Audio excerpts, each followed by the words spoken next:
സൂക്ഷിച്ചു നോക്കണ്ടടാ ഉണ്ണി, ഇത് ഞാനല്ല. ഇങ്ങനെ ഒരു സ്പെഷ്യൽ ആളെ നിങ്ങൾ കണ്ടിട്ടുണ്ടോ? നമ്മുടെ പെരുന്നാളിന്റെ മുടക്കില് നമ്മൾ കടൽ കാണാൻ പോയപ്പോ കണ്ടതാണ് കേട്ടാ ഇയാളെ. നമ്മൾ കുറേ കുഞ്ഞു കുഞ്ഞു കക്കകളെ അതുപോലെ കുഞ്ഞു കുഞ്ഞു ശംഖുകള് ഇങ്ങനെ നടക്കണതൊക്കെ അന്ന് കണ്ടു. അപ്പോഴുണ്ടാ ഒരു സ്പെഷ്യൽ ഒരു ഐറ്റം ഇങ്ങനെ നടന്നു വരുന്നു. ആദ്യം കണ്ടപ്പോ ഞെട്ടി, പിന്നെ കണ്ടപ്പോ മനസ്സിലായിട്ടോ എന്താ കാര്യം. നമ്മളുടെ പ്ലാസ്റ്റിക് ഉപയോഗമൊക്കെ എത്ര കൂടുതലുണ്ടെന്നുള്ളതിന് ഉത്തമ ഉദാഹരണമാണ് കേട്ടാ ഈ ഒരാള്.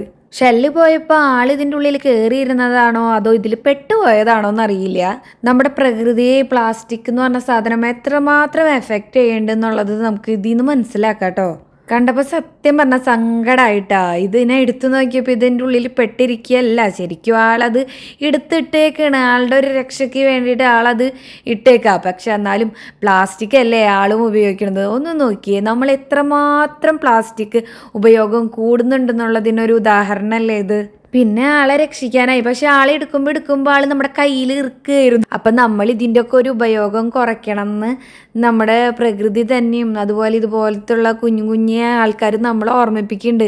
പക്ഷെ നമ്മളെ തിരക്കുള്ള ജീവിതത്തിൽ നമ്മളിതൊക്കെ ശ്രദ്ധിക്കാതെ പോകുന്നുണ്ടല്ലേ.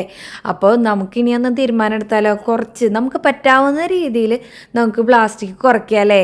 ഇവരൊക്കെ രക്ഷിച്ചെടുക്കേണ്ടത് നമ്മുടെ ഉത്തരവാദിത്തമാണെന്ന് വിചാരിച്ചത് നമുക്ക് ഇവരൊക്കെ ഒന്ന് രക്ഷിക്കാന്നേ. ചേട്ടനെ ഒരൊറ്റ കുടച്ചിലാ കുടഞ്ഞു. അപ്പോൾ അതിൻ്റെ ഉള്ളിൽ നിന്ന് ആള് പുറത്തേക്ക് വന്നു. ഇപ്പം ആളുടെ ലുക്കൊക്കെ മാറിയിട്ടോ. ഇനി എന്തായാലും ആളൊരു ഷെല്ലിൻ്റെ അകത്ത് കയറി ആള് സുഖമായി അങ്ങോട്ട് ജീവിച്ചോളൂ അല്ലേ. അപ്പം ഇനിയും കൂടുതൽ വിശേഷങ്ങളൊക്കെ ഉണ്ടേ, അത് കാണാൻ നിങ്ങൾ സബ്സ്ക്രൈബ് ചെയ്തേ പറ്റൂ. ലൈക്കും ഷെയറും മറക്കാതെ ചെയ്യണേ.